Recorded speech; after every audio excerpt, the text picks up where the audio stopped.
Welcome to the American Diversity Report podcasts, where we interview diverse change makers and innovators. I'm Deborah Levine, your host and editor-in-chief of the American Diversity Report. And with me today is Glynn Hodges. He is a certified keynote speaker, coach, and teacher, and executive director at the John Maxwell team. He is the former president-owner at ATS Staffing Services and former sales manager at Westinghouse. As a coach and motivational speaker, Glynn helps people, I know this well, discover their why after John Maxwell's way. His mantra is helping you be the best you. Welcome, Glynn. Thank you, Deborah. It's indeed a pleasure to be with you today. It's going to be wonderful. Oh, it will be. When I can have someone to talk with, I'm just in heaven. Well, tell us a little bit about yourself. How did you get started in all of this? What inspired you when you were in your early years? Well, I grew up in a very agrarian community down in middle Georgia. But probably I got introduced to motivational statements at a very early age from my mother. I can hear her sweet voice now as she'd say, "Glynn, if there's a will, there's a way." And I correlate that to the burning desire that Napoleon Hill talks about. And I would say probably there are many, many people in between. But I would say my mother and Napoleon Hill are probably two of the biggest influences on my life. And I learned to love people through my family. They were a giving family. They were always doing things for others. We were always having different people for dinner or lunch. And in an agrarian community, where it's made up mostly of farmers, there are 3 big meals a day. And it wasn't unusual for us to have fresh vegetables for both lunch and dinner, as well as a different meat for each meal. Wow. So, when's lunch? Pardon? When's lunch? When's lunch? Makes me salivate just thinking of Mother's cooking. It was all from scratch. I love it. I love it. What kind of animals did you have on your farm? Oh, we had swine, which we call pigs, and we had cattle, and I can remember. I often talk about adversity, and probably there were 2 big adversities I can think of growing up with at home. My father was a farmer, 3rd generation farmer, had a very large farm, but this was pre-irrigation.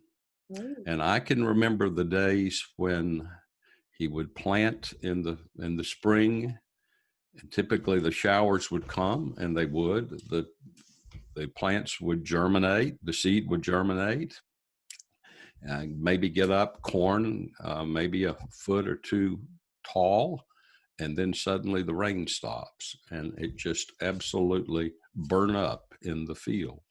Likewise, I've seen it when the rain wouldn't stop and the seeds would actually rot in the field. Oh.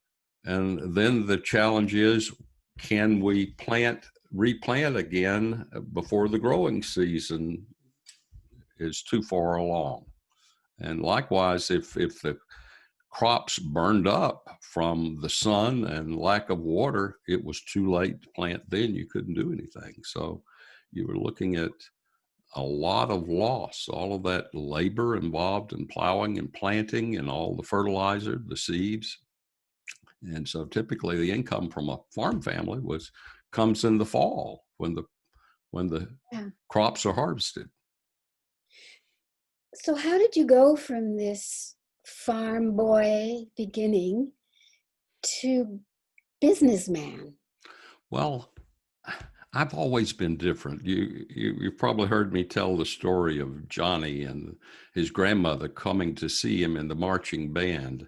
And after the game was over and people were leaving, she said, "You know, did you see Johnny?" He said, "He was so good. It's just a shame the rest of the band couldn't keep time with Johnny." So I've always felt a little bit like Johnny. I've been a little bit different, even from the time of being employed by my first and only employer after college. Actually, I was hired before I graduated from college, didn't have a resume, didn't ask for the position. And how it all came about, I used often to teach the law of attraction. People are attracted to other people for different reasons. And if you'd like to know a little bit about how that came about, would that be Sure. of interest? Sure. Well, I was fortunate. I didn't come from a wealthy family, but we never lacked. My father paid for uh, my tuition, my room, my board, my fraternity bill, etc. But I felt guilty that I didn't have my own money, even though he gave me money, gave me a checking account. So I decided my it was my sophomore year at the University of Georgia that I would get a part-time position.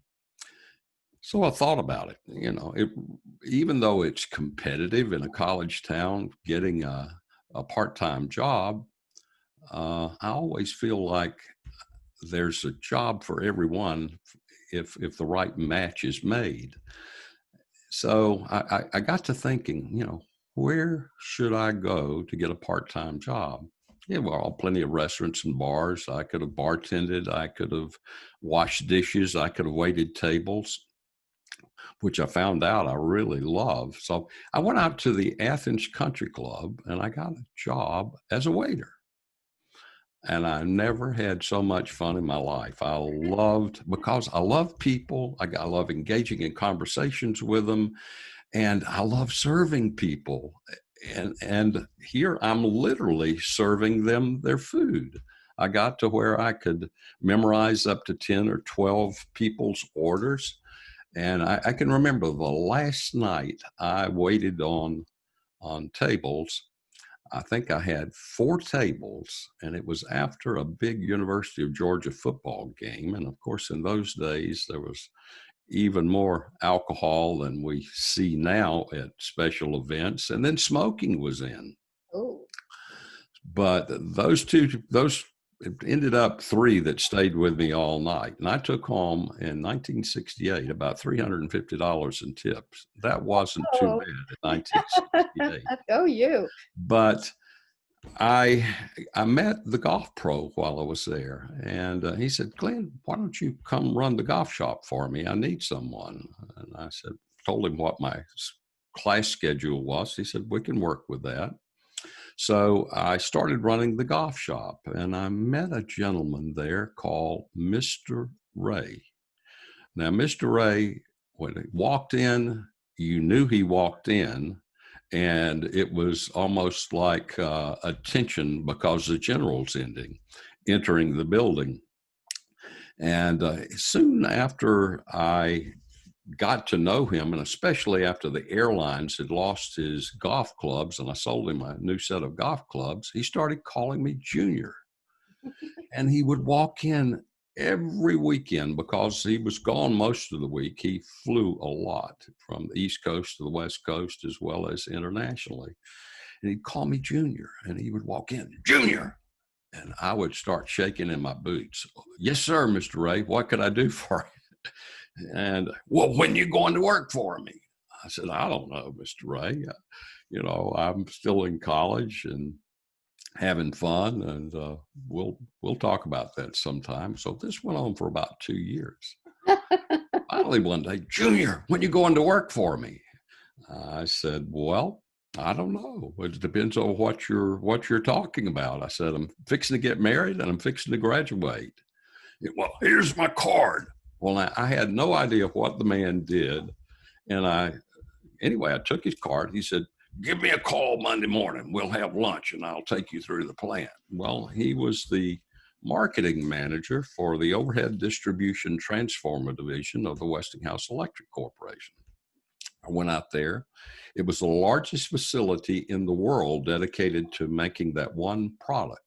He personally took me on a walking tour of that plant, which covered 15 acres, which is a small plant when you look at VW here. But in those days, that was a big Pretty plant. good. Anyway, he took me back in the office, told me what he was going to pay me. And then he did all the things that management shouldn't do. He took me over and he said, I want you to introduce someone. So he took me across the hallway, and there was this large bullpen with desk in it, and then offices next to the exterior wall that had windows.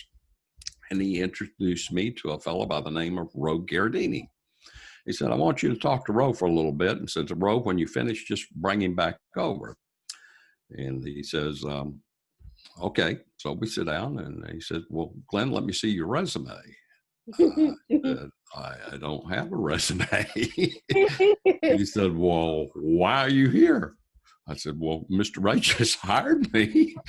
He just asked me to come by and see the plant and meet a few people. Well, he swallowed. I have never seen.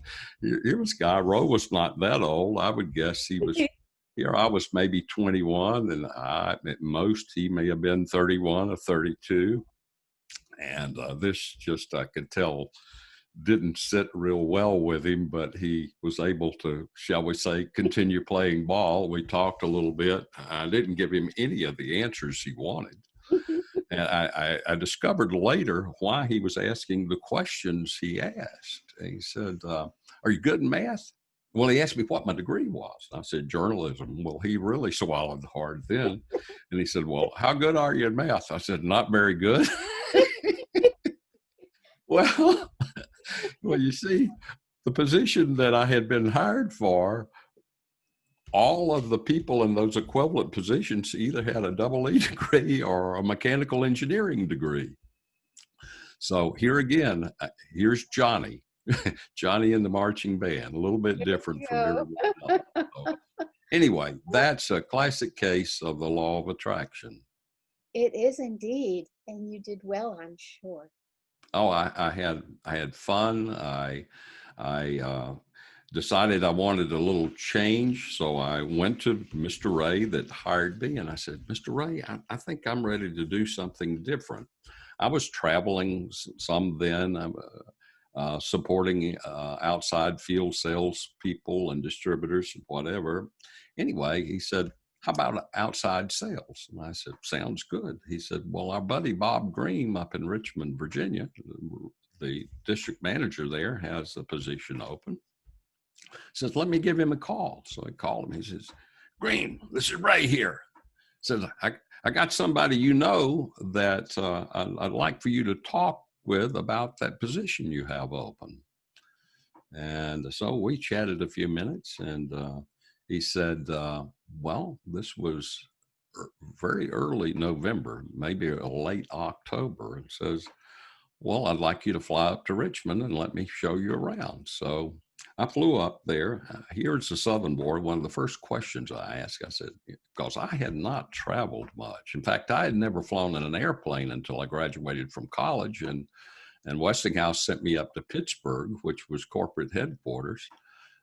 Never will forget that flight. But anyway, I interviewed with Bob. He showed me around Richmond, told me what he was going to pay, should I accept. I called my wife. I accepted the position. And then in January of, that was 1978, I started commuting from Athens, Georgia to Richmond, Virginia. I would fly in on Sunday afternoon or early Monday morning, and then back on Friday or Saturday. And then it got to the point that I would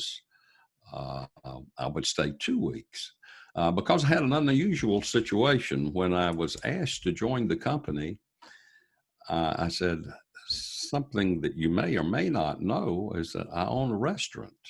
He said, oh, I had a restaurant that was in an old colonial home that's on the National Historical Register now. And I could seat 130 people there. I had 2 rooms and 2 apartments that I rented out to students. Anyway, before I accepted the position, I said, I think I can sell it in my house in 3 months' time, if that's okay. He said, no problem. We'll pay for you to commute and pay for you all your travel expenses, etc.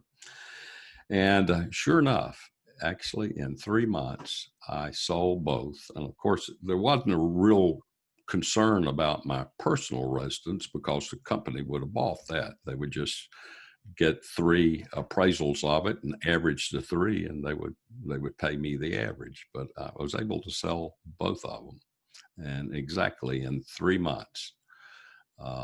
But one of the questions I was saying that as a Southern boy that I already asked early on, since I hadn't traveled that much and I knew Richmond was much further north, is how cold is it? Oh, it's about the same there, maybe 5-10 degrees cooler. And we don't get much snow. Well, if you'll check the records, the winter of 1977 was a cold one, all of the Southeast. I can remember catching a flight in Atlanta and it was below zero.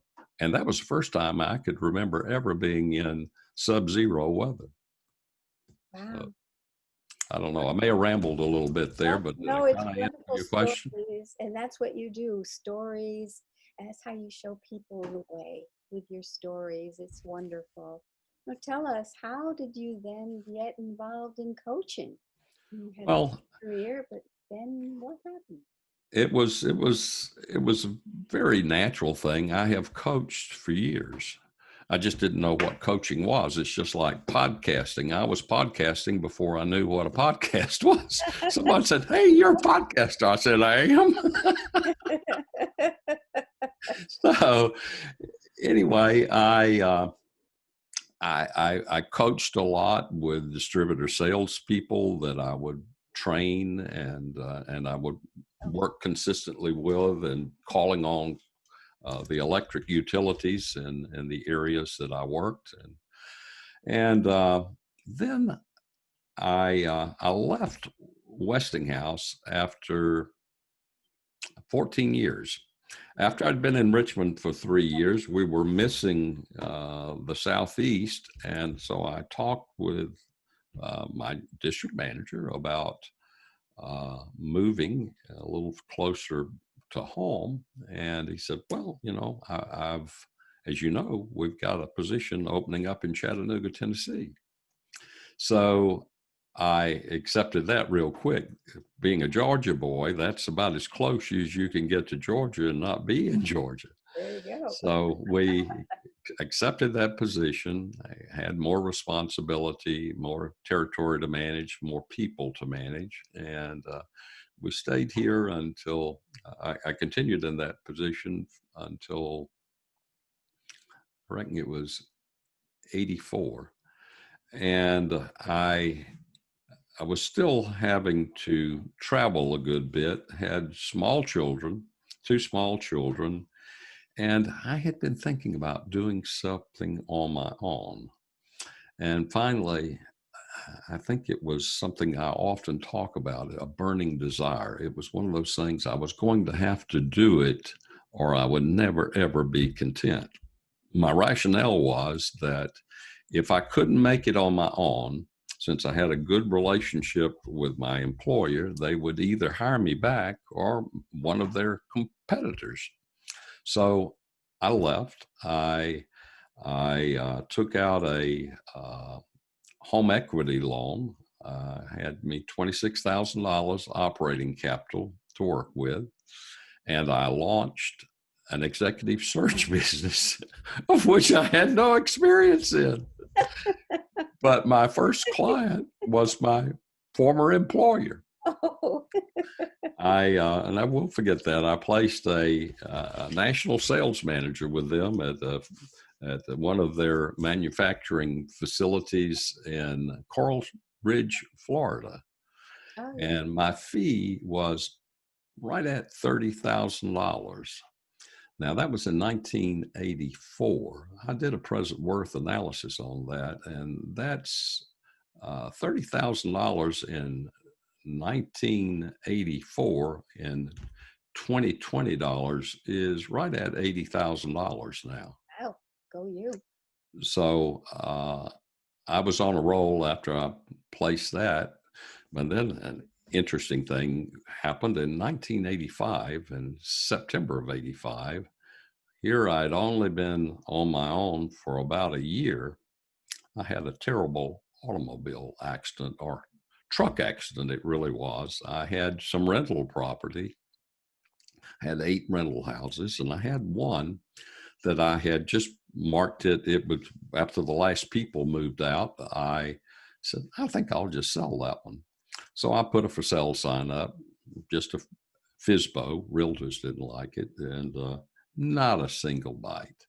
So it was in an easy area to rent. So I put up a for rent sign, and I no more than gotten back to the office. I didn't have a cell phone then.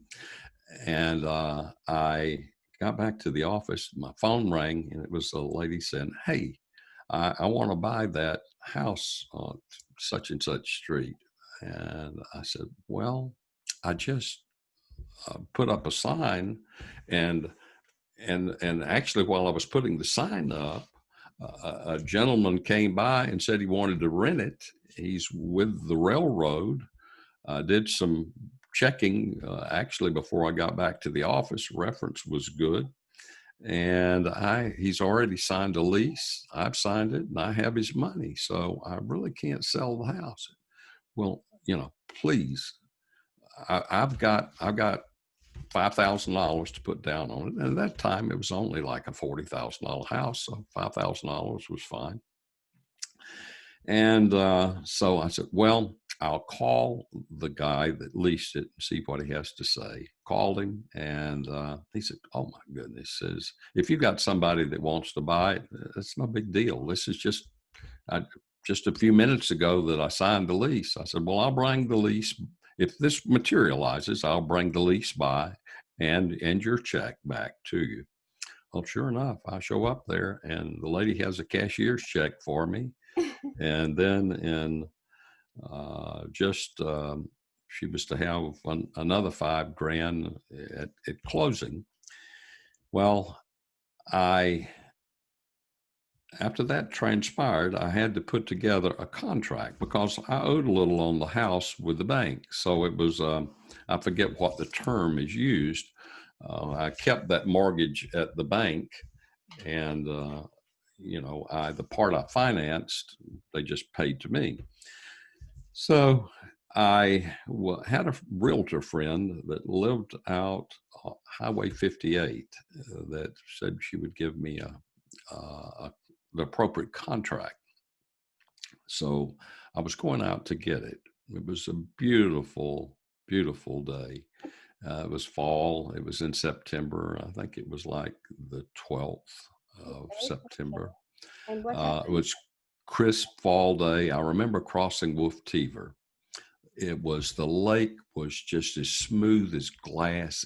The sky was blue. I rolled down the window of my little truck, this little Ford Courier, and I could smell the honeysuckle. It was, and I literally, Deborah, I remember saying, "What a wonderful day to be alive." And of course, I was pretty happy, fixing to go pick up a contract, and then pick up another check. Well, Wolf Teaver is right at the area where you and I know is Island Cove now. It was called Lorette Marina then. 2 miles past there, I was going up a hill, and Highway 58 was 2-lane to that. As I crested that hill, here comes an 18-wheeler up that hill, and in my lane is a big Buick that is passing that 18-wheeler. So I distinctly remembered, minutes earlier, I said, "My God, what a wonderful day to be alive." And then I'm saying, "My God, this is it." It was like my life was flashing before me. I could see that lady in the Buick, her face just as clearly as I can see yours. And so my instinct was, I've got to avoid her. So I grabbed the steering wheel, went over to the shoulder of the road. She had the same reaction. We had a head-on collision on my shoulder of the road, of a 2-lane road. That big Buick was so much heavier than that little truck. The impact, it was kind of almost head on. Anyway, it spun that truck around 360 and over 360. The impact was so hard that it knocked not the tires, but the wheels off the front of that little truck. I'm so sorry And to hear this. It must have been horrible. And I know that you've suffered tremendously from it, being in pain. And yet, here you are. You have just done magnificently ever since. And well, I just, you know, for some reason, the good Lord decided to spare you, and for a very good reason. well, thank you. I just love people, and I look for things in meeting people. That I look for stories. I love to tell stories, Yeah, and I can I see that. I love meeting people, and because I've yet to find a person, regardless of their socioeconomic status, that I couldn't learn something from. And I've I didn't I did okay in school, uh, but learning was not a lot of fun to me because I wasn't learning the things that I wanted to learn. But when I got introduced to personal development, which the way I got introduced to that was when I was commuting, going from flying out of Atlanta to Richmond in '77. I arrived early at the old Atlanta airport, and I I picked up a book. In fact, this is an updated version of it. It's a little book by Napoleon Hill, Success Through a Positive Mental Attitude. I love it.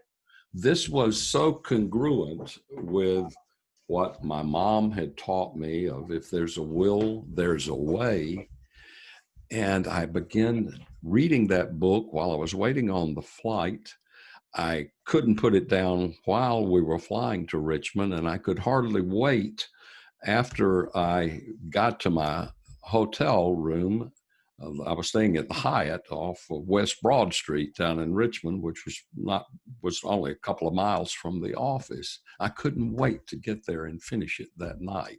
And so that was the real beginning of my personal development journey, which resulted in me doing some things that caused us to meet, really. Yes, it did. Coaching and the John Maxwell style coaching. Yeah, that's And it's right. been wonderful. And you have made a difference not only in learning for your own sake, but in other people's lives, getting them where they want to be and their dreams that they have. Yes, I can't even explain. Why don't you explain? What have you done? I love people that want something more. Some of the people that want just a lot more, and people that I work with are people that are stuck, and they don't understand why they're stuck in many cases, and they have kind of gotten stuck in their thinking. And as a result, they're not making too much progress in their career. So, what I do is encourage them, once I determine that they're coachable, and here again, it goes back to that burning desire. How badly do they want to change? Absolutely. And change is difficult for a lot of people. And Oh, many yes. Albert Einstein would say that many people are suffering from insanity, which he says continuing to do the same thing, expecting different results, is insanity. And so those people that realize what they're doing and working are the ones that I just thrive off of. They're the people I love to work with because I encourage them to stretch, get outside of their comfort zone. And I say sometimes release the lion within, which is one of the talks that I often give. And I use stories in my coaching. I use stories in my speaking engagements. And the reward, yes, I charge handsomely for coaching, but the greatest reward of all is the results. The results. And it kind of correlates with a group of mine that you're a part of, Chattanooga Self-Improvement Meetup, That's right. which is I describe as a mastermind group where we listen, we ask questions, we comment, and we learn in an effort to help each of us to be the best version of ourselves, thus helping to make the world a better place to live. So that's kind of my contribution locally and to the world, because we're not restricted like we once were. This is a Yes, global economy. that's right. And actually, the self-improvement meetup has now gone global. We've now got people from Portugal as well as Brazil that participate in it, where it was once just local prior to COVID. So that's just a shining example of how you can take something that's bad and make something good out of it. Excellent. And you are a perfect example of how to do that. And everyone in the mastermind group knows that.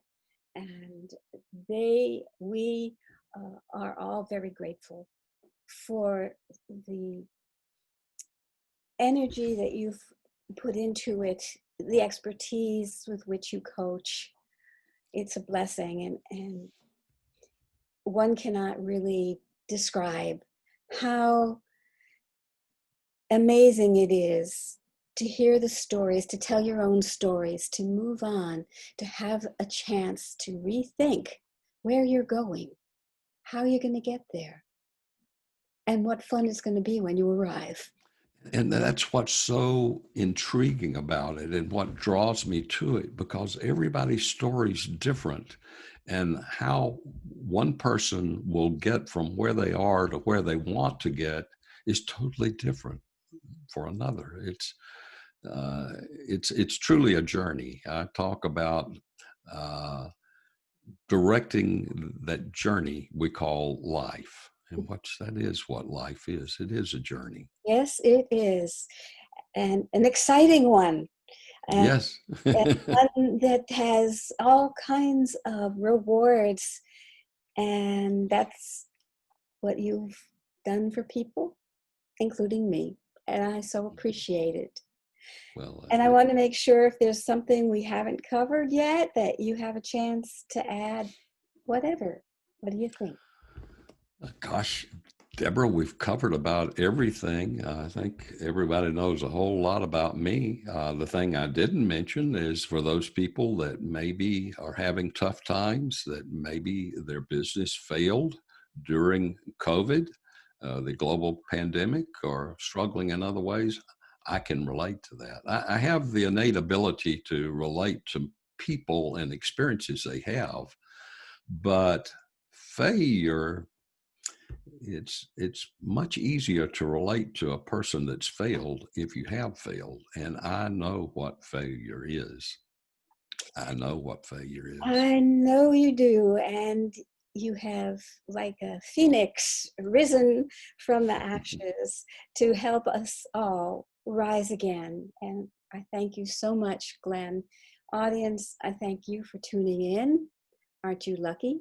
And we'll see you at our next podcast. But for now, again, thank you, Glynn. Always a pleasure. Thank you, Deborah. It's indeed been a pleasure. And thank you for the many marvelous people that you've introduced me to. A pleasure. Take care. Goodbye.